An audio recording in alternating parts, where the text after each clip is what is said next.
She's alive.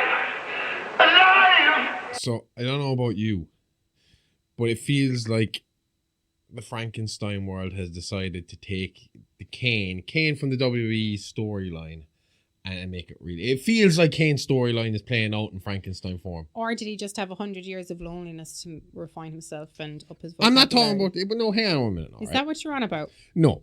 Back in the 90s. Now I get you. Okay, now I know where you're going with this. Yeah? Yeah.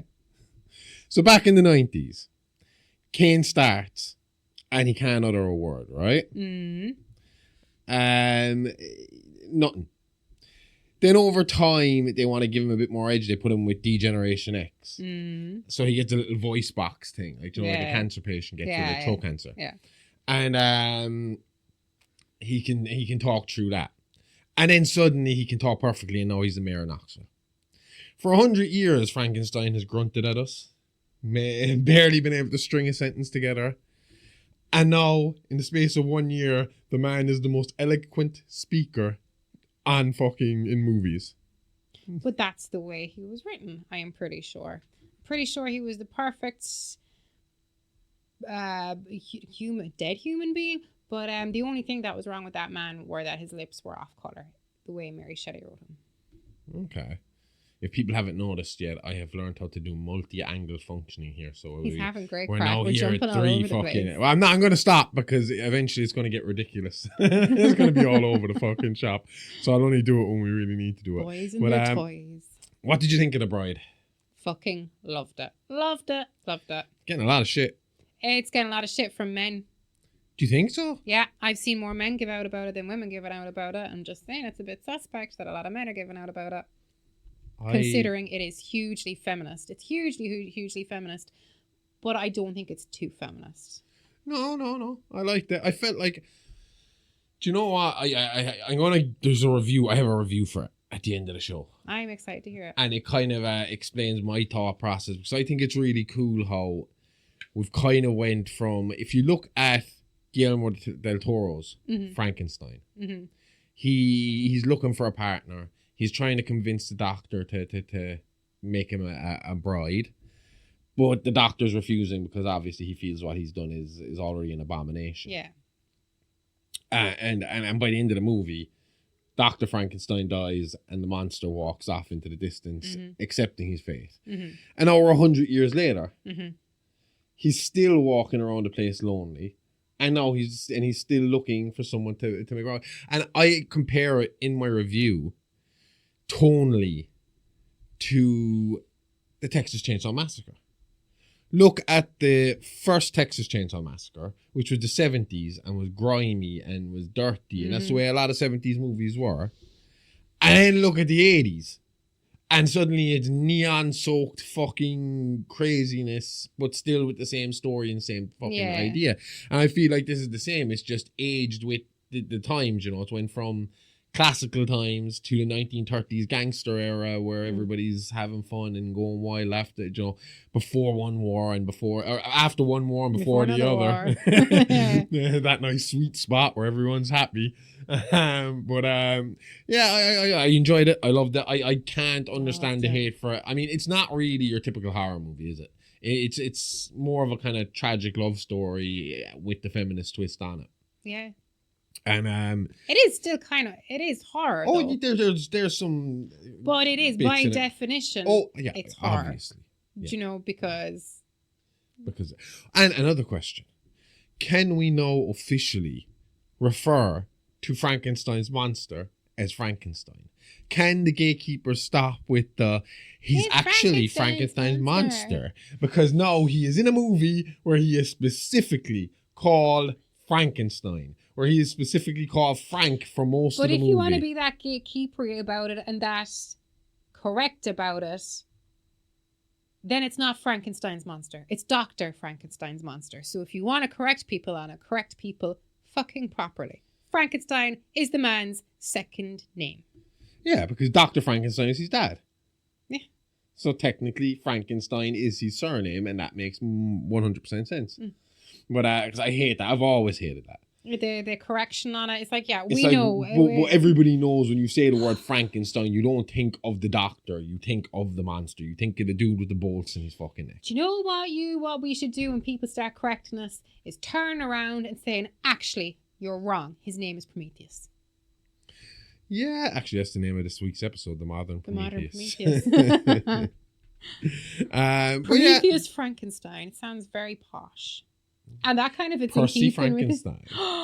And Percy was her fucking husband's name. yeah, Percy Mary Shelley. Shelley's, yeah. Wow, well, look at that. That nearly got all the credit for Frankenstein, which you can feel Maybe a lot in that movie. 2 years of filling in the gaps on this show has started to help. Holy God, did you not listen to the whole episode I did on Mary Shelley and Percy Shelley? Yes and no. Yeah, but I mean, if I remembered everything we said in here, I'd forget how to do maths. I think if I didn't do the same deep dive into Mary Shelley, that some of the movie might have been lost on me a tiny bit, but it was the fact that all the credit for Frankenstein nearly went to Percy Shelley when Mary had to publish it anonymously. That's why she's like so hardcore on reclaim your name. Do you know, the bride of Jekyll, the bride of Hyde, she gives that speech. It's reclaim your name, because of all people in that genre who know what it's like to be nameless, it would be Mary Shelley that nearly lost. I mean, like, it's the start of fucking science fiction. She's the mother of horror, and she nearly lost all of that because her fucking husband nearly took all the credit for that. And I like it. I think it was a nice touch as well when he turned around and he was like, no, actually, I'm Swiss, because the book was written when Mary was staying in the Swiss Alps. And they have another little touch to that name kind of fucking thing, because the doctor, what's her name? Euphrates. See, I was about to start calling her Euronymous. Euronymous, fucking Bosch. mayhem. Yeah. Oh, fucking, mayhem. but she says the same thing. When he comes in, he's like, I'm looking for the doctor. She's like, well, I actually fucking, I actually publish him under, you know, my first initial and my surname. It's easier that way. Yeah, because she's a woman. More people in the 30s are going to put stock into medical paper or medical book if they're under the illusion that it was written by a man. Yeah. Well, I mean, that's been the case up until very, very recently. Same way hypocritical J.K. Rowling had to lead people to believe that she was a man when she published Harry Potter, and now she's a big old turf. Yeah. We fucking told me she technically transed herself in her writing, didn't she? To get to where she is now. And now that she's made her millions, she's speaking out against it. This is every episode now. Every episode this planchette drops, I'm wondering, are we haunted here? Because this room, since we decorated the utility room is definitely haunted. And ever since we decorated it all horror-ish for the studio, it's been I'll be honest, sketchy when I Twitch stream in here on a Monday night, once I get to midnight and I start shutting stuff down, I need to get out of this room. I get the chills and the creeps a tiny bit. And it's not because of the decor, it's because of a weird feeling in the room. I don't know. Nah, we should get what's his name back in to do a seance in this room. PJ from Cuckoo Vogue. Yeah. They got their own podcast now. Go check that out. It sounds pretty awesome. I've listened to a few episodes. It's pretty cool. So the Bride is in the cinema, and you can go check it because it's doing terribly and it needs your help. It does. It's an amazing movie. It's fantastic. It's gonna be on streaming pretty quick, I reckon. Unfortunately, I'm pretty sure it's one of those ones that might be a box office flop, but that's going to be a cult movie. I hate that about Hollywood movies. That this idea that everything hinges on one weekend. Yeah. Do you know what I mean? Yeah. Whether it's going to be seen as great or fucking terrible hinges on one weekend. There's movies that were released decades ago that I wrote off and I've watched recently. I mean, like the Resident Evils, right? I mean, the first one of them I saw when it first came out, which would be what, 2001, 2002, so it would have been maybe about 14. And since it had no relation to the actual video game, I got pissed off and was like, well, that's shit. And I'm not going to watch the next one of them. And I never watched any of the sequels. And over the last week or so, we've been watching the sequels. I was like, oh, these are good. He's from the game. Yeah. He's from the game. He's from the game. Shit, that whole ending is the ending of Resident Evil 3, the video game. Where have you been all my life? So I was like, oh, right, my bad. But again, because this perception of once one thing goes wrong or one little fucking bad fucking weekend can ruin an entire fucking franchise, you know? Yeah. It's just baffling. And then you could go in and be like Ted and do too well.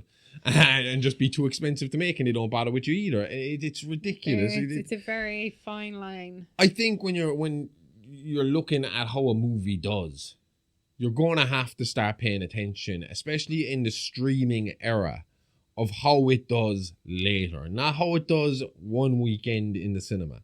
I mean, is it really that expensive to keep these movies in the fucking cinema? Is it costing them that much to keep this movie in the cinema if it's doing badly? What did you say it made on its first weekend? Was it 79 or 7 million? It was low. I can't remember specifically, but it was pretty low considering it had something like a 90 million budget. It was something, I think, like 17 million or something like that. By that logic, if you left it in the cinema a few weeks, you probably make back most of the budget. So why pull it from the cinema? Because obviously, if it's not doing, I suppose the logic point is if it's not doing well this weekend, the people who went to see it, if they're not happy with it, which the reviews are mixed, then I don't know, because obviously word of mouth can help sometimes, and I mean then word of mouth can hurt sometimes, because as we have seen with Scream, my prediction, as much as I fucking ate my words last week, my prediction was right. Fucking week 1. Stormed into the fucking box office and kicked the fuck out of everybody else. Week 2, everybody heard what the ending was and was like, you know what? I'll wait for it to be on Paramount Plus. It hurts as well when one of your killers is like, yeah, I'm a pretty flimsy character. I couldn't believe it when I came across the video. There she is at a camp, and she's just like, I was trying to get him to give me more scenes, but they gave me the Gale scene outside the house. Guess who I wouldn't be fucking hiring? The lady had one scene prior to her giving out about it. She had one scene in the movie before her reveal. Even some of her reveal is ad-libbed to try and give extra context to what she was doing. She apparently, it's not in the script for her to mention killing her son at the end of the movie. So she that would have been an ambiguous kind of kill. Well, that kind of gives her character more. She's willing to do fucking anything. She killed her fucking son. But it also hurts in the sense of she showed absolutely no malice towards this boy up until this point. In fact, she's very protective and good. She does. But crazy still bleeds through at home eventually. Do you know? Again, like we have discussed multiple times, the son would have known she had been in a mental hospital.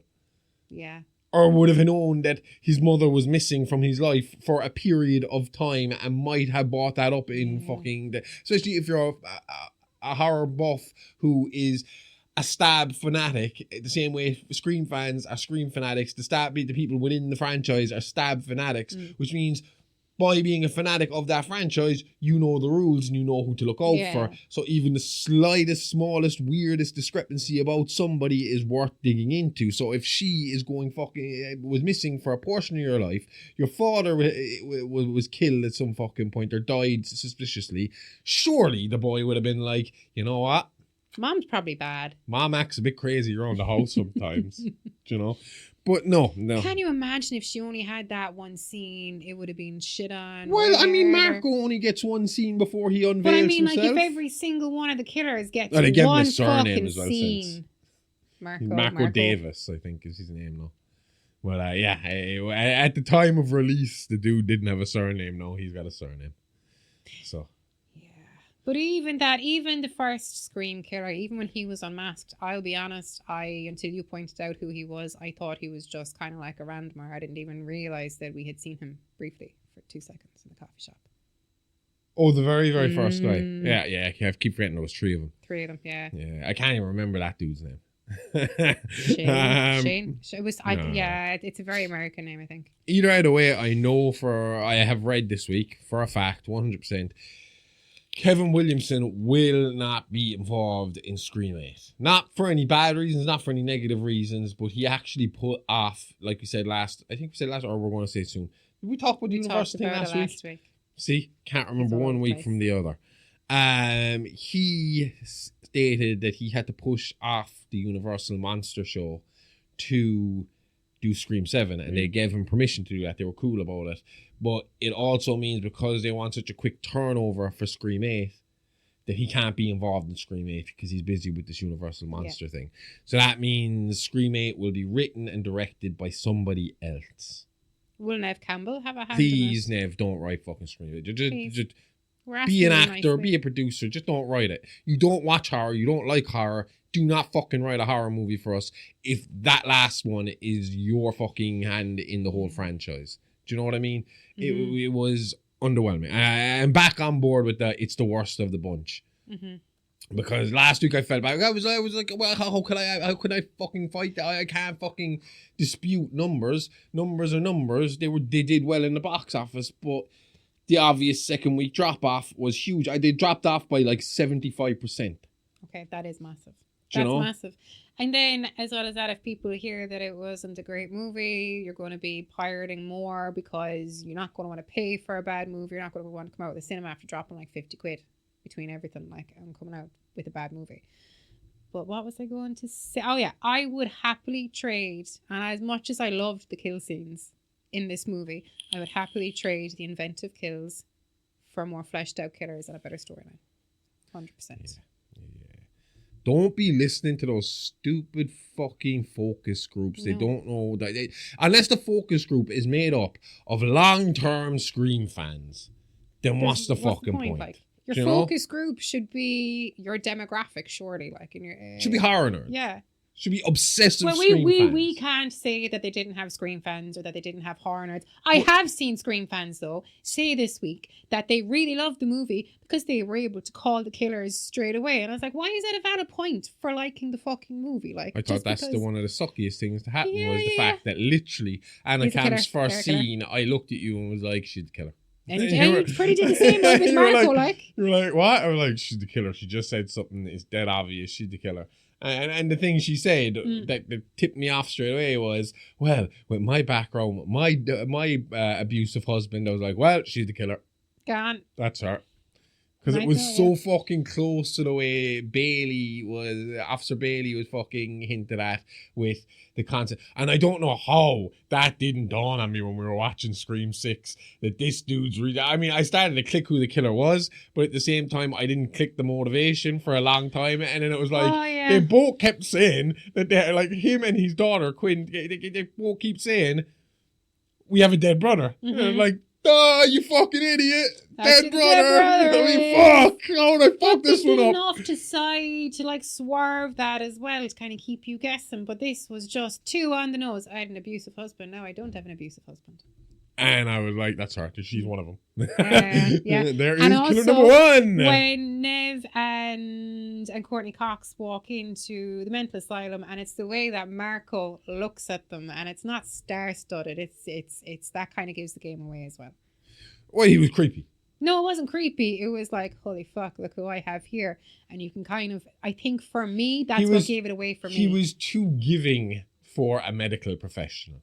Usually, in the sense of, realistically, if you or I showed up at a mental institution after a murder had been fucking killed and said, hey, any chance we could see his room? Yeah, like, no problem. Any chance you want to show us your fucking warrant? Yeah. You know? And not keep that for, he gave him a lot away before he actually said you're going to need a court warrant for that. Yeah. Do you know this person? Yeah, he was here for years. It's like, dude, you suck at your job. Yeah. But no, that made it pretty obvious. Look, we've been talking about Scream for 3 weeks. We started here on Frankenstein. I don't know how we got to fucking Scream, but either way. Box office numbers. Even though the next person to take over Frankenstein is Kevin Williamson. I have already said my piece on that. Yeah, you've written that movie off or that show off without even watching it. It feels like it's going to be cheesy. From what I read, it's going to be like One Tree Hill for monsters. Or the OC for monsters. I don't want to run away. Oh. No, that's too dark of a joke to make. No. I can't do it. I don't know. I've heard some pretty dark jokes this week. Looking at you, Zara. What if Dawson was after he faked his death? That's also, he come back in Frankenstein in the Universal. I don't know. I heard that apparently his cancer was extreme. I know I don't know for sure. I only heard this on a different podcast. Okay. That his cancer was actually pretty treatable early on, but his wife is hugely into holistic treatment. Yeah. So he went down that route rather than the one that would have saved him. So he would kind of needlessly died.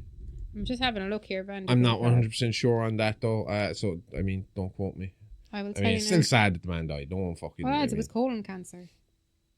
But apparently, at the top, when it was caught, it was treatable. He just went holistic with it. Stage 3 colon cancer when he was diagnosed. Stage 3 is pretty progressive. I don't know. I don't know what any of these stages. I don't know. I mean, like Sharon Osbourne was cured of it. You know, she had colon cancer. And she had it pretty bad, and she was cured of it. So maybe it is one of the more curable ones. But I always thought stage 3 was not great. Like, I don't know because, I don't know. I don't want to get into cancer. No. Cancer sucks. Let's let's move on not. to more fun stuff like horror. Yay! Oh, now what's coming though? Because that's not fun this stuff. this isn't exactly terrible fucking news because they've said they're going to continue. Yeah. So, the last drive-in has happened. Well, not technically hasn't. We still got 4 more coming.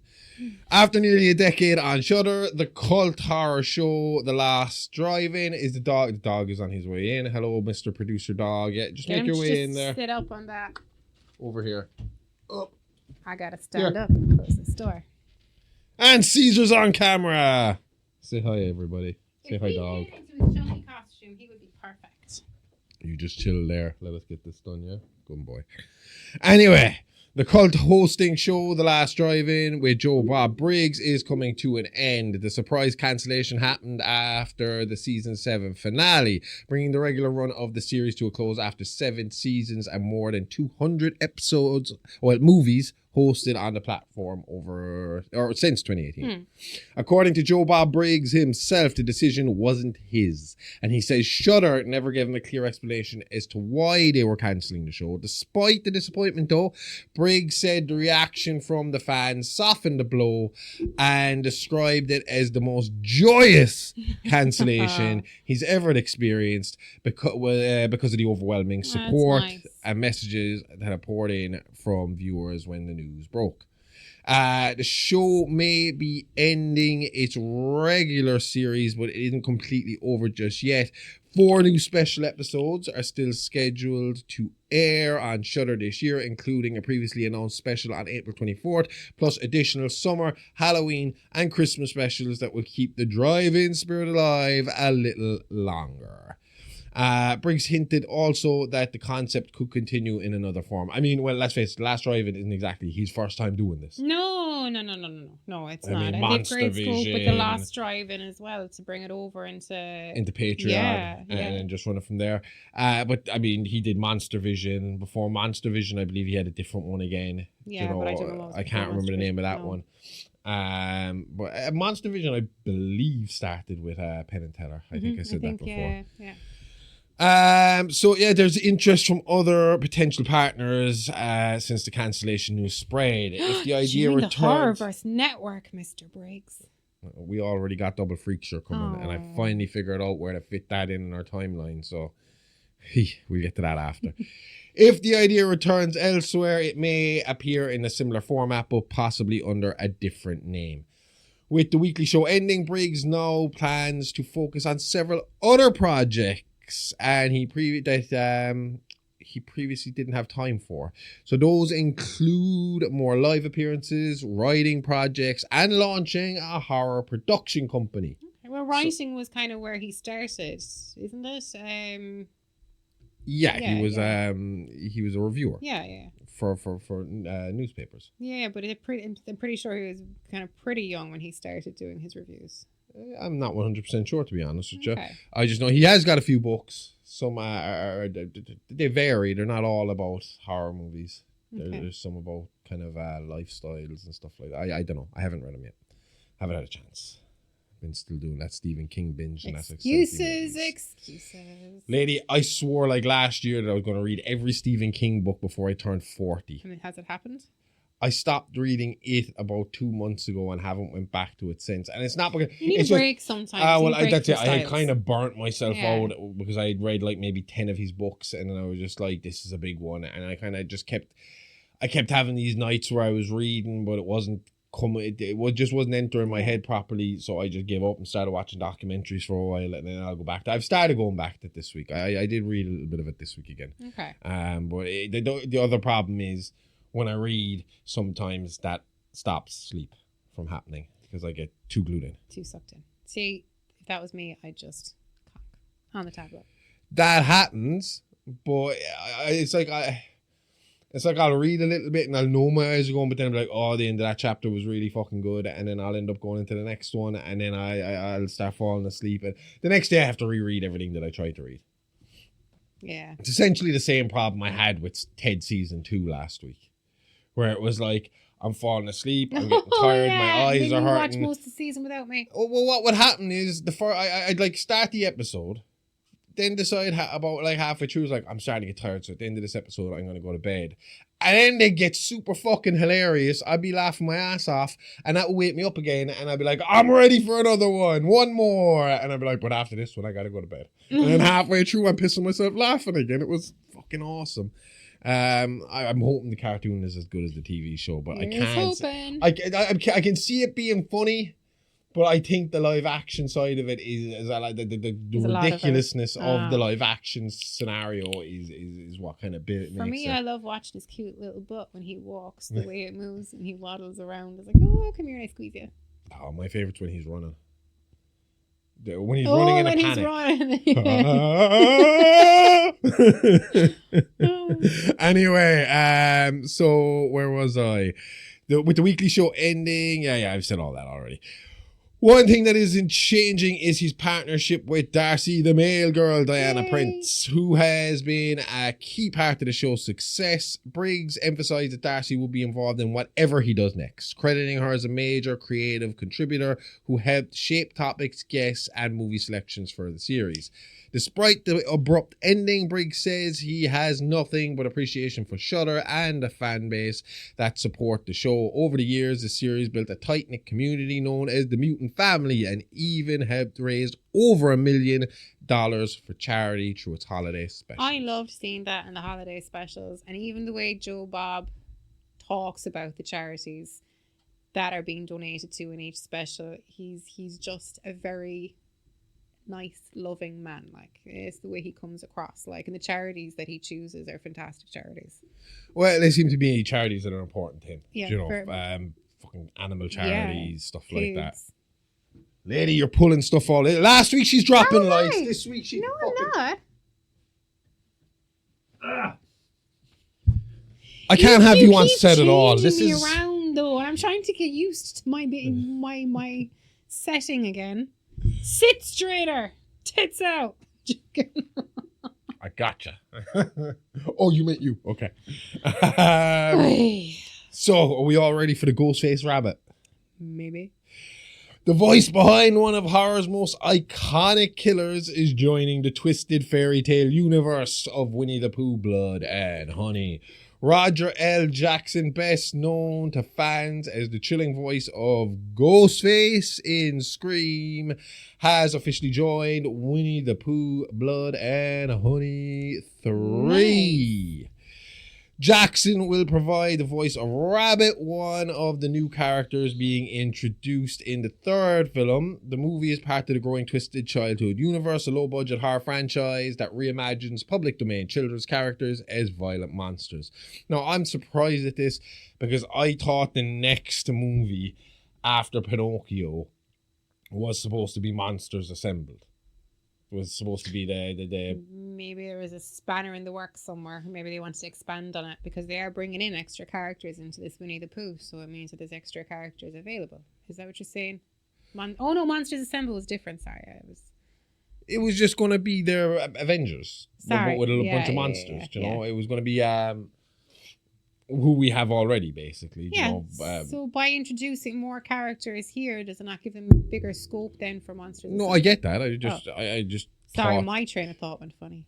The way it was kind of put forward, I thought that's what they were working on literally next. Okay. Was the Monster Assemble movie. And that was supposed to come after Pinocchio. Because the Pinocchio trailer looks cool. No, it does. It does. It looks class.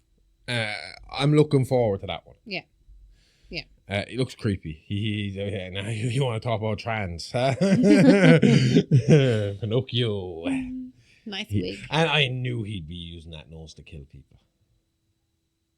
Yeah. Well, I mean, like, if you're going to turn Pinocchio into killer, it's just a no-brainer, isn't it? It's like if you turn Pinocchio into like a porn parody. I mean, no fucking brainer, like. Where did we see that?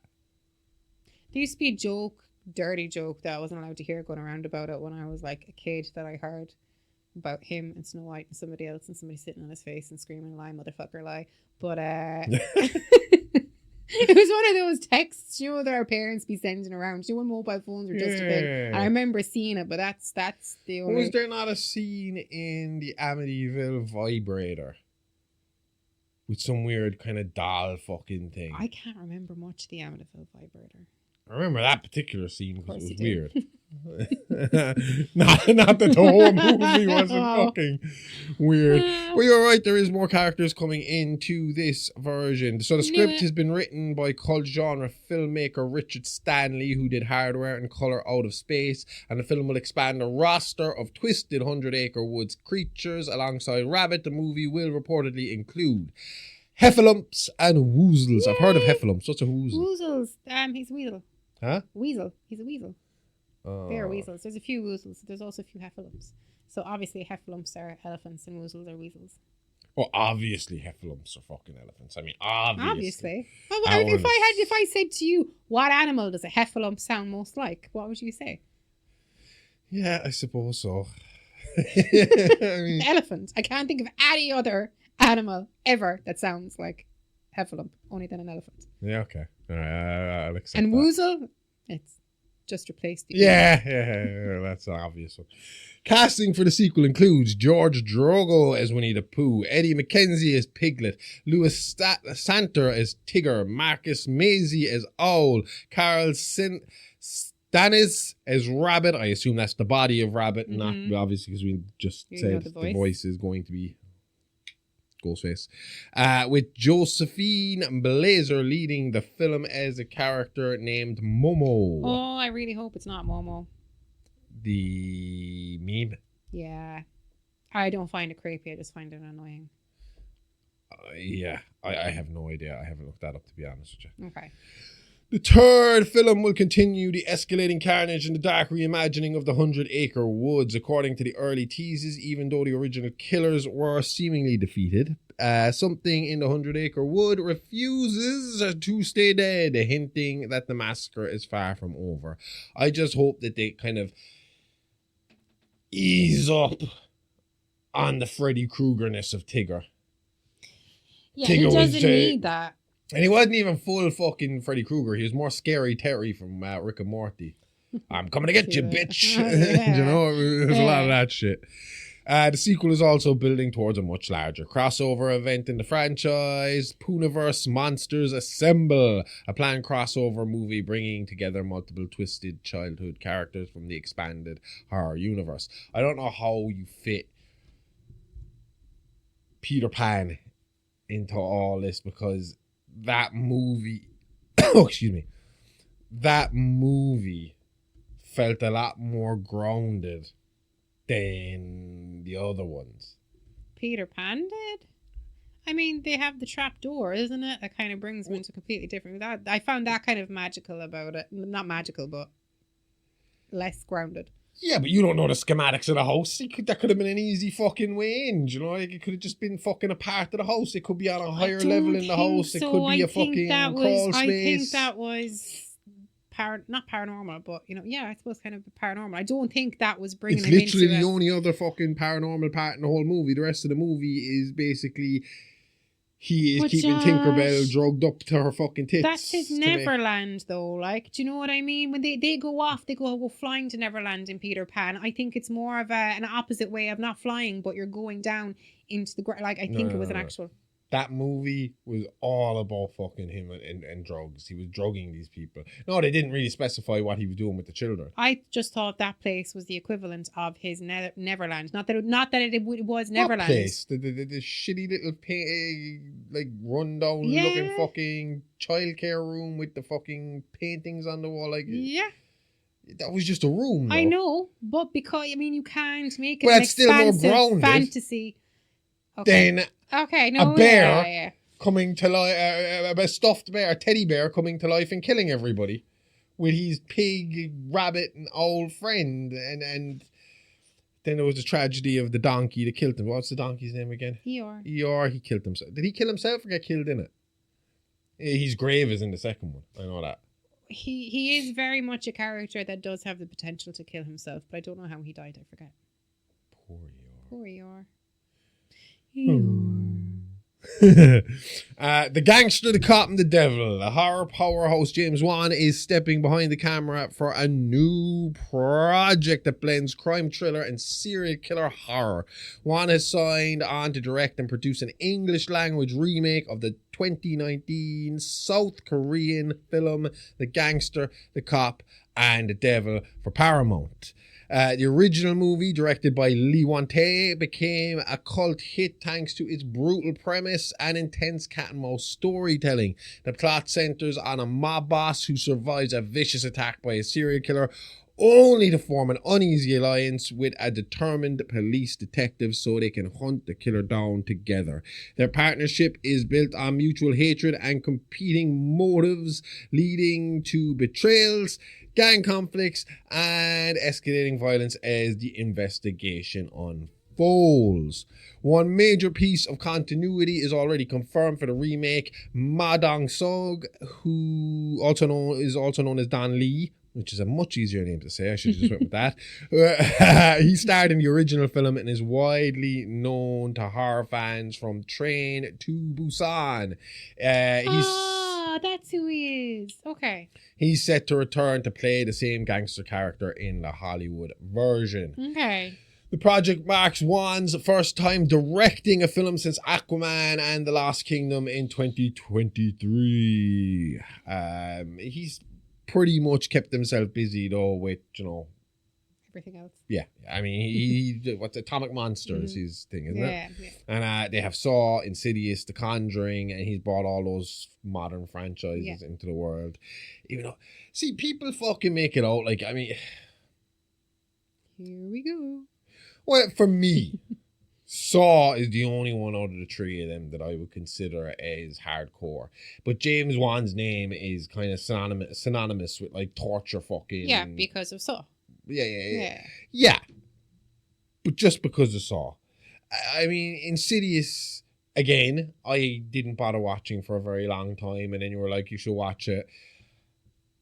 And I mean, as we went through them, I was kind of making jokes like, I think it was like Insidious 1, Insidious does The Conjuring. Insidious 2, Insidious does The Shining. Insidious 3, Insidious...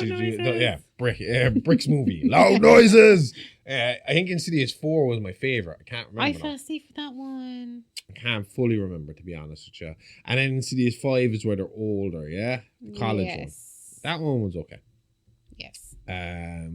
But... I think very early on, the first one was made out to be like this horrific, terrifying thing.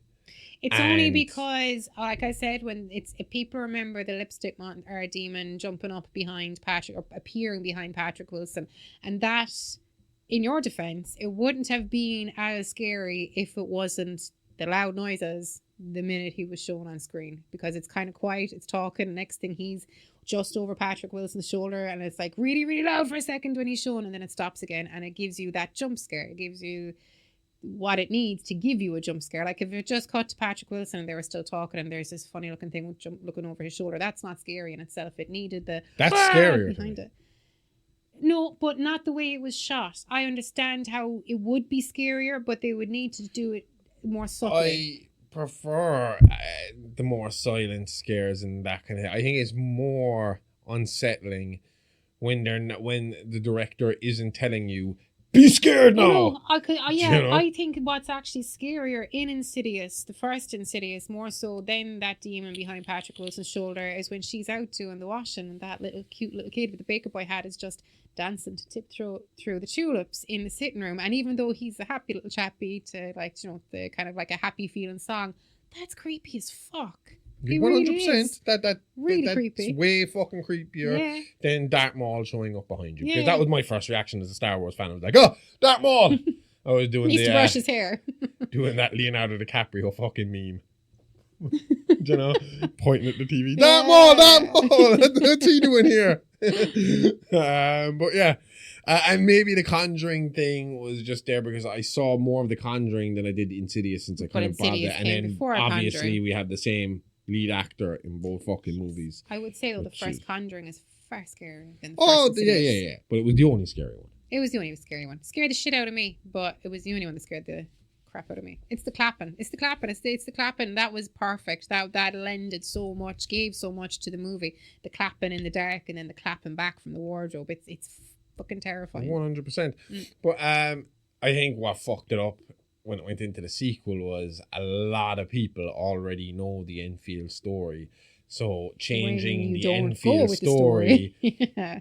it was a stupid fucking move. You know, The they're Nun just. isn't that creepy at all. I've watched none of the spin-offs. No, the Nun, she kind of I appeared know, once or but twice in the I Enfield can't one. remember the second one. We didn't watch the Nun. At all. No, but I can't remember the second Oh, Conjuring sorry, at yeah. all. It's No. like a movie that refuses to stick in my head no matter how often I watch I it. remember the one with the heart attack, where he gets the heart attack at the start, only because we had talked about them on one of our shows. That's literally the newest one. Isn't it? That's Last Rites, right? Yeah, that's why I remember that one. Okay, cool. Yeah. New podcast or new show, not podcast coming up. It's Your Dearest Darkest Friend. Cult actor, director, right? What did he? Has he written stuff? Yeah, obviously he wrote The Evil Dead, didn't he? Yep. Was it him or Sam that did that? I always get that confused. I don't know which Raimi is which. I think Sam Raimi was Drag Me to Hell. I could be wrong on that, but he wrote. Ted Raimi's in that game I played that keeps crashing on me. Yeah. The Quarry. That's Ted. He was he's in The Quarry. He did he appear in one of the Spider-Men? He's also in The Grudge briefly. He is 2 characters in Ash vs. the Evil Dead. He's in 7 episodes of that. But yeah, I'm not too sure. Let me just have a look at his writing credits and all. Sam Raimi is the one that did Spider-Man, right? Yes. I did. Either way, he is going. It is, yeah. Yeah. He is going to be starting a brand new interview series titled Your Dearest Darkest Friend. The show is being developed for the horror streaming platform Screambox, and it promises a more intimate and atmospheric take on a typical celebrity interview format. The series will feature Raimi sitting down with guests from across the horror industry, including actors, filmmakers, special effects artists, and other genre creatives. Each episode will run around 30 minutes, and the first season is planned to consist of 6 episodes. Sorry, because I am wrong as well. I thought he directed and wrote a lot more than he actually wrote. He's written 5 things and directed 3 things. So I was right. Sam is Sam. the main Yeah, actor. yeah. He's Exactly. more of an actor. Okay, that's cool. Well, what makes this show a little different from a standard interview program is the setting and tone. Raimi will host conversations inside a haunted parlor-style bar where he'll mix drinks for his guests while they talk horror filmmaking and their experience working in the genre. Raimi, who jokingly calls himself a mixologist of macabre, will create themed cocktails or mocktails for each guest during the discussion. Nice. The idea is to create a relaxed, spooky atmosphere where horror personalities can share stories, behind-the-scenes memories, and industry insights while enjoying a drink and conversation. The show is designed to feel like a late-night hangout in a haunted lounge rather than a formal sit-down interview. They're hoping for production of the series to start this spring, which is now, with the plans of it premiering in Halloween season. He's October. given himself great scope for a spin-off merch. Like, I'd buy a cocktail book full of horror, macabre cocktails. Yeah, it's a good idea. I all right. absolutely would. I'd be making him here every weekend. What could you make? A screwdriver, definitely. A twist on a screwdriver. Yeah. I don't know. So, I put myself on the spot and I don't know what to think. I can't think of anything you could change Cosmopolitan to. Can't think of a funny name for Sex at the Beach. I need a few hours with this shit. Long Island serial killer iced tea. Ah, decent. I love Long Island iced teas.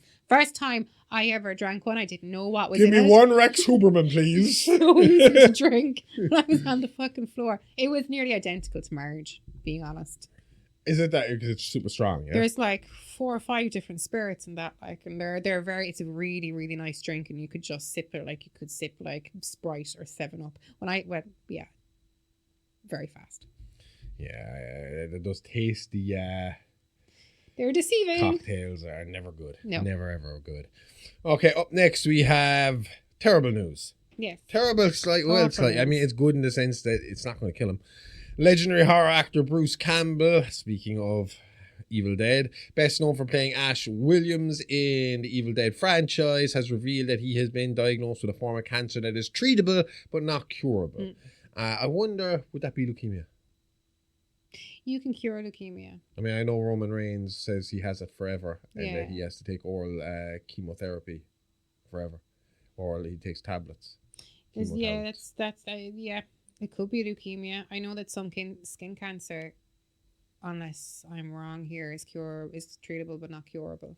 It is so weird though, and you said it, and it is so fucking weird that literally we watched Bubba Hotep for the first time, and in that movie he's talking about having something on his dick that he reckons is cancerous. Yep. And like the next day we open up our fucking phone and it's like Bruce Campbell's got cancer. It's like, It oh, was fuck. bonkers. He has an unspecified form of cancer. Well, he's not telling anybody. No, he said dead right. He doesn't need to. Well, to he tell said anybody. he disclosed. He's not disclosing the specific type of cancer, but explained he's prioritizing treatment in the coming months, which means stepping back from some professional commitments. In particular, he confirmed that several upcoming convention appearances and public events will have to be cancelled while he focuses on his health. He said basically that the reason he came forward with the news wasn't to try and gain sympathy from people, but to get ahead of the rumors, the misinformation, basically coming from his mouth, so it doesn't like, oh, did you hear fucking Bruce Campbell dropped out of such and such? Rumor is he has cancer. Bruce Campbell's gonna die. Do you know? He kind of stepped forward to say, this is what's wrong with me, before you start freaking out and fucking telling everybody all this crazy bullshit. It could He's be been up stage 4, or it could be, like you said, blood cancer, so like leukemia and stuff like that. Okay. Well, despite the seriousness of the diagnosis, Campbell struck a characteristically upbeat tone when he was telling everybody. He basically said he plans to keep fighting, jokingly describing himself as a tough old son of a bitch who expects to be around for a long time, which does sound like him characteristically. I fucking love the guy. He's everything about him is just... Well, what do we call it against? Not slapstick, splatterstick or something like that. I can't remember, but he's the king at slapstick slasher movies. Yeah. You know, he did. I mean, all the Evil Dead sequences where he is basically fighting with himself are just fucking epic. Yep. Army of Darkness. He does comedy and horror beautifully. Because the thing about it is, when you look at the Evil Dead, it feels mostly comedic what's going on, but at the same time it's seen as one of the more darker horrors to ever be fucking released, which is fun. It's hilarious because literally the last day, I can't remember how it came up, but I was getting in the car leaving my mom's house, and my brother was there, Joe. Oh, we watched the Evil Dead with him. And he said something and I was like in the Evil Dead, and he's like, what? Like, I was like in the Evil Dead. Remember that movie we watched, the Evil Dead? And you're like, the movie we watched? It's like, last time you were at our house, you stayed the night and we watched a horror movie called Evil Dead. He was like, oh, the one with the tree. And I was like, the one with the tree. And you're like, yeah, I remember that movie. And the actor also made it clear that he wasn't sharing it. Yeah, like I said, his goal is to recover enough over the summer to promote his upcoming film Ernie and Emma later in the year, a project he wrote, directed, and stars in. It's not a horror movie. Okay. It's I think a romantic comedy. Oh, it's just on the cover for it. He's standing beside a life-size urn, like a. Well, I'd assume with it being him, there'll be some element of fucking McCartney in it. So like we said, Campbell's been a cult hero in the horror genre for more than 4 decades, rising to fame in Sam Raimi's 1981 classic The Evil Dead and continuing the role through sequels and the TV series Ash versus the Evil Dead is definitely the porno. I wonder 100% is the porno. Ash versus the Evil Head. He also appeared in shows like Burn Notice and has memorable roles in Raimi's Spider-Man films. I don't know what I was about to say before I said Spider. Spider? I think I saw Raimi and just went to say Sam again. Sam Man movies. But he's got like little cameos in all the Spider-Man movies. Oh, he does. Yeah. So does Ted. Ted's in a few of them, isn't he? I'm pretty sure. I don't know. could be wrong. I just have an awful soft spot for Ted. And I think, is this the last bit of news I got? It is. This is the last bit of news I got today. He'll be back. Will he? Action legend Arnold. I was all for it until I realised how old he was when reading the article. Action legend Arnold Schwarzenegger has revealed several sequels to his classic 1980s films may be on the horizon, with the actor saying he's currently in talks to return to three of the most iconic roles: Dutch from Predator, John Matrix from Commando, and Conan from Conan the Barbarian. I don't see a problem with Dutch. I mean, Schwarzenegger's smart here in what he says, because what he basically says he could be a commander, as in like the guy that gives, not the guy running around on fields. No? Well, what he's basically saying himself is he is 100%, there's ideas on the table. Nothing is set in stone. He has been approached about revisiting all these characters, and he's down to do it. But the main thing he wants is for it to be age-appropriate action, in the sense of, I am a man in my late 70s. We need to take that into account when I'm doing crazy shit and set. That there's a limit to what... that my characters need to have aged with me. Yeah. Dutch can't come back and still be young, fit, and fighting fit.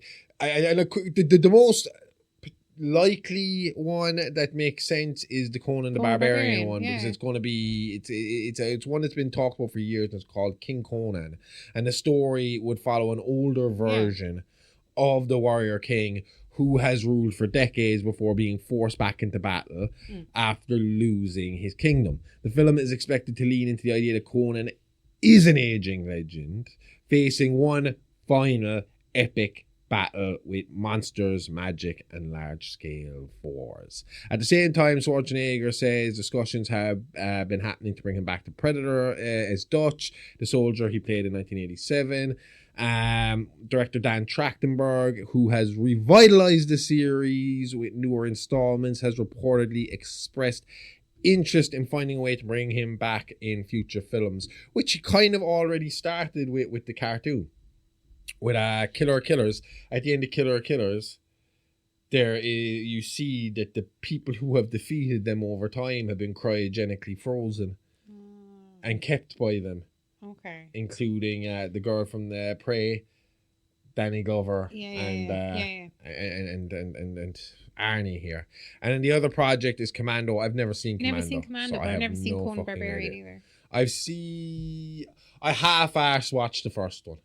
Conan? Yeah, I'd have to watch it again. It was on, but I was busy. I think that a remake of that, not a remake, but a sequel of that with Arnold Schwarzenegger, if he wants age-appropriate action, it should end like Who Colin's story ends. What, like he dies on the rock? Yeah, because it's an epic way to go out, and it's age-appropriate if you're in your late 70s. Yeah, they did make a remake of this with Khal Drogo. What's his fucking face? Fuck.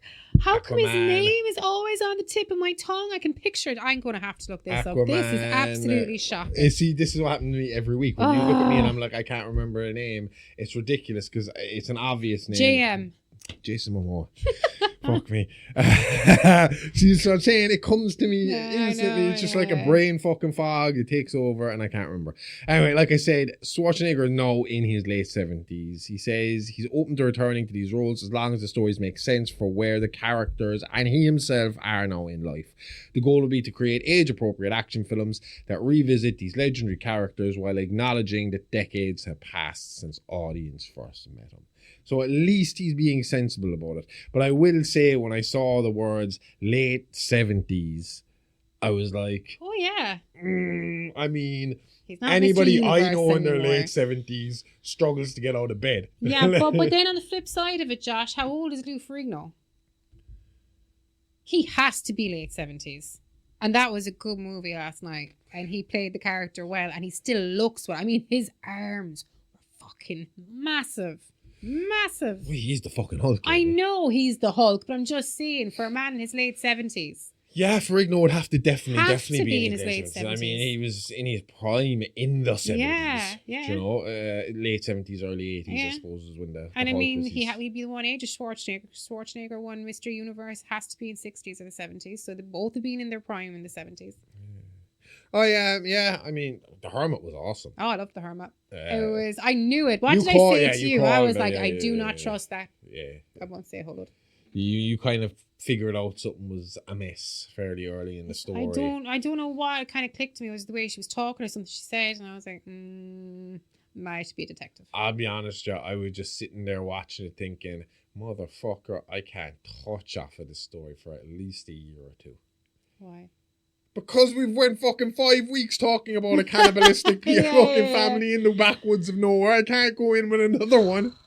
Well, no, because, I already had plans for episode 101, 102, and 103 that I'm not going to say nothing. Spoil shit. Oh, dear. Shh. But I do have ideas. There is a surprise at episode 100, which is coming up the week after next. This coming week, we have episode 99. Oh. Yes. We should have a big party for episode 100. We get drunk on camera. Do you not remember when we started this show, no? We tried this. No, it doesn't work. It doesn't work. Well, I mean, like, I remember, we like, have to vet the episodes very carefully. for the first few weeks running up before we actually dropped an episode, because of nerves, we tried different methods to make to make ourselves more relaxed before doing a show. Yeah. So that the show didn't look great, so that we could be more Loose. personable and loose, yeah. Because obviously at the time we talked very stiff and we were very kind of fucking tight and very stuck He's to the got script. imposter syndrome as well, like. Yeah, and nerves and all that kind of shit. So, I mean, first of all, there was a suggestion of, why don't we have a smoke beforehand? I was like, no. I already know that doesn't work. Me and Roach tried it when we were wrestling. We recorded our first promo stoned. It was terrible. We did a clean afterwards. Perfection. Yeah. So that wasn't going to be a fucking option. And then there was option number 2, like, let's have a drink while we're doing it. But again, it was just we were slurring, we were falling over words, we were forgetting things, and it was just early days. Early days, we were always going to be a bit tense. Things have loosened up since then, obviously. Yes. I mean, back in the day, we didn't even have video. Now we have multiple fucking angles. Look at that shit. We couldn't get through a whole show to video it without stopping like 20 times. Do you know what's worse, right? I'm bragging about the multi-angles here. It's my first time using this. I'm not even 100% sure it's going to work. And this could completely blow up in my face. Like, literally last week, we made a joke on the main show about, I hope people don't notice that we're wearing the same fucking clothes because we recorded both shows back to back. Yeah. One of the first video didn't fucking work. So the joke couldn't land in the second episode. I was like, well, that fucks that. So people listening were like, what's he on about multiple angles? Has we he have not changed his clothes angles. in a week? There's no angles here. No angles. What's going on? Okay, so let's finish this off with a review of The Bride. In 1930s Chicago, Frankenstein asks Dr. Euphronius to help create a companion. They give life to a murdered woman as the bride, sparking romance, police interest, and radical social change. Written and directed by Maggie Gyllenhaal and starring Jessie Buckley, Christian Bale, and Jake Gyllenhaal. The Bride arrived in theaters to mixed reviews and a disappointingly soft box office, which makes the backlash surrounding it feel a little baffling. Watching the film, it's hard not to see it as a fascinating companion piece to Frankenstein that came out only months before. The earlier film gave us a young, lonely creature desperate for companionship, begging his creator for a bride, only to be rejected by a horrified Victor Frankenstein who saw his own work as an unforgivable mistake. The film ended with the doctor dead and a monster wandering alone seemingly into eternal isolation. The Bride imagines what happens next. Not immediately, but a century later. Now, I will specify these movies have nothing to do with each other. I have made this connection, nobody else. But they do... Ever. But they do they line right up with each other when you look at them, right? I mean, no, you're right. They do. The monster has spent 100 years drifting through the world, still ashamed, still lonely, still craving intimacy. The premise alone reframes the story from a typical monster narrative into something much more melancholic and human. Tonally, the shift is dramatic, and that's where many viewers seem to stumble, but the contrast feels intentional. If Del Toro's film was a classical gothic tragedy, The Bride is its unruly, neon-lit cousin, a chaotic 1930s gangster fantasy bursting with colour, music, and theatrical flair. Think the tonal jump between the grime rawness of the original Texas Chainsaw Massacre and the anarchic energy of its sequel. The messiness here isn't accidental. It's part of the identity of the film that the film is building. At the center of all of this is Jessie Buckley's astonishing performance as the bride. She moves fluidly between identities. Penny, Ida, Mary, and finally the bride, embodying a character discovering herself in a world determined to define her first. And I will stick by this. I said it as soon as I heard the British accent. That lady's been watching AEW all year and taking notes from Toni Storm before she did this character, because when she did the British stuff, when she did Mary Shelley, she was fucking Toni Storm. Yeah, but just to point out, Toni Storm isn't the first woman ever to sound like that in a British accent. Well, no, I mean, the whole point of Toni Storm's gimmick is she's supposed to be a classic exactly. 30s actress. That's what Jessie's trying to be. Whatever. Speaking out, asserting autonomy, becoming something larger than the label she was given. Christian Bale's monster is the perfect counterbalance, restrained, anxious, and painfully lonely. You feel sorry for Christian Bale in this movie. Absolutely. He says he's gonna not die a from terrifying loneliness. monster. Yeah. He's just a fucking... well-read, kind of, yeah, like... a social pariah, a freak amongst normal people because of his looks. You know, but he is probably the best of them. That's it. His performance carries quiet tragedy, reminding us that beneath the myth is still the same creature longing for connection. This isn't a conventional horror film. The risks may divide audience, but they also make the film fascinating. For those willing to embrace its ambition, The Bride is widely entertaining, visually stunning, and finally gives the bride of Frankenstein the space to breathe as a character in her own right. You can check it out in cinemas now. Yeah, I mean, when he's trying to get it through to Dr. Euphonius that it's not just sex he's looking for, and he says and he says to her when we shook hands, that was my first time. My heart fucking broke for him. The same way my heart broke for Frankenstein at the end of the Guillermo del Toro movie when he's on about, I wanted a companion. You know, this is me. This is my life. This is what that's I'm what set I'm up saying. for. Frank's story just continues on from one movie to the next. Exactly. And again, it's new because this is the first time we're hearing Frank talk properly. Not just, not caveman talk. You know, it's not... Yeah. He's not just walking around talking like a caveman. He is well-read, well-spoken, you know, and I love his love for movies and the actual things, you know. Because obviously that was like, even when he's given her a name and he says Ginger, and then he was like, then he says Penelope, and goes Penelope Rogers. It's obviously he's talking about Fred Astaire and Ginger Rogers, you know, and that's where the love of movie, like Jake Gyllenhaal is very, very close to Fred Astaire. And then Ginger Rogers would have been his dance partner, like, so he's making all those connections as well, because that's how he calms himself, you know, is through his love of cinema. But I also think that it's absolutely, like you said at the end of the review, it's absolutely amazing that we finally have a movie about the bride where the bride has most of the screen time in the movie, because she has very, very little screen time. In The Bride of Frankenstein, she very wakes up, she's like, I don't like this, we belong dead. Exactly. End the movie. And I love the fact that they had Jessie play both Mary Shelley and the bride, because it's a nice throwback to Elsa Lanchester playing Mary Shelley and the bride in the original Bride. And it's funny because if you hadn't told me, I would have never have guessed that Jessie Buckley was Mary Shelley. Don't make me be second No, I guessing checked. myself. Sorry, because when when she came up first, you were like, is that her? I was like, yeah, it's her. I think she was very like Jodie May. She sounded a lot like Jodie May as well. But I mean, the way she moves, like you said, that accent switching is perfect. I think people need to look at it as a fantasy movie and just get on with it and just stop being. go with But it. I said this to you. I said this to you before fucking it came out. I was like, after Del Toro's movie, everybody's going to shit in this one. People are not going to fucking take to it the same way because you're after releasing this masterpiece, this beautiful artistic masterpiece, and now you're releasing a kind of musical mayhem kind of fucking movie. Which is still a masterpiece. But that's the thing. Like. It's just different. It's like comparing fucking apples and bananas. Yeah. Apples and carrots? Picasso and Van Gogh. You know, they're both artists. Picasso and Da Vinci, maybe. Yeah, well, they're both artists. Yeah. They're both great at what they do, but they're both very different styles. Very, very different styles. You know? Yeah. And that's what this is. It's like they're both really fucking beautiful movies, but beautiful for different reasons. You know? Yeah.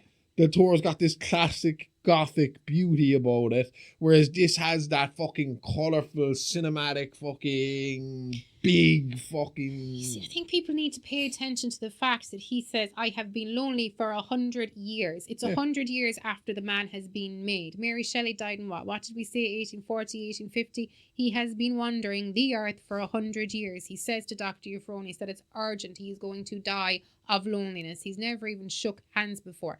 So 100 years later, you land yourself in the 1930s. So what is your problem with it being set in the 1930s? What is your problem with the culture of the 1930s there to go with it because it's 100 years later? I just love the movie. I don't understand the backlash. I'm sorry. And what was I going to say about it? There was one more thing I was going to say about it. No, it's got it from my head. Oh yeah, Christian Bale, man, he can dance. Oh, he can dance. For a guy that claimed he couldn't dance at the start of that Jake movie. Gyllenhaal. But I just wasn't expecting to see Frankenstein dancing. No. It was such a wild kind of number. Like, I'd like to see backstage because videos. of fucking Gyllenhaal, wasn't it? It was when he meets Gyllenhaal, and that's when the big dance number fucking breaks out. Awful to him. My heart broke for him there as well when he's basically taking the piss out of him to his fucking face in front of all his friends. It's like, holy fuck. Anyway, that's it. Yeah, I loved it. Yes, go check it out. It's in the cinema. It's worth the watch. I was going to talk about Dolly this week, but it is not out anywhere near us at all. No cinema is holding it in our general area, so we just gotta hang tough and wait for the digital release. But I have been told that when it comes to Shudder, who are the main producers on this, that generally it's 2 weeks. Cinema, 2 weeks, and then it's on. Then you can get the digital release in a couple of months, and it's on Shudder itself. To make it eligible for awards shows. I thought the same thing. But it's not. Not just because of award show. Yes, the award show is one of the reasons, but the other reason is to build publicity for the movie before it gets its digital release. By putting it out in a few cinemas for a few things, it gets media attention, it gets interviews. And people are like, I can't get to it. We're going to have to premiere, streaming. all that, and then as soon as it comes out streaming, it's there. So, if you want more of us, we are on Patreon at the Horrorverse Network. It's $5 a month with a 7-day free trial. We got It's a Live Action, Many Monsters, Playing with Bones, Celebrity Rap Sheet, and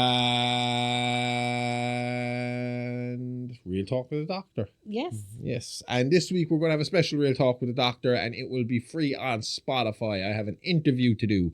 So when that interview is ready, that will go up on Sunday, and it will be free for everybody to watch. So what I'm going to do with Real Talk is when it's just a countdown and we're just a review show, it'll be strictly on the free tier of Patreon. But every now and again when I get an interview, I will give it to you for free on all the free sites that are everywhere.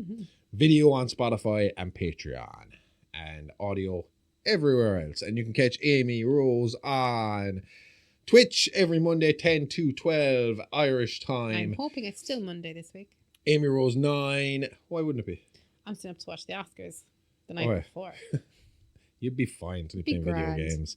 And we are on all socials at Alive Pod. We'll be back next week with more tales from the Horrorverse. See you all then. Same Alive time, same Horrorverse channel. Okay, love you. Bye-bye.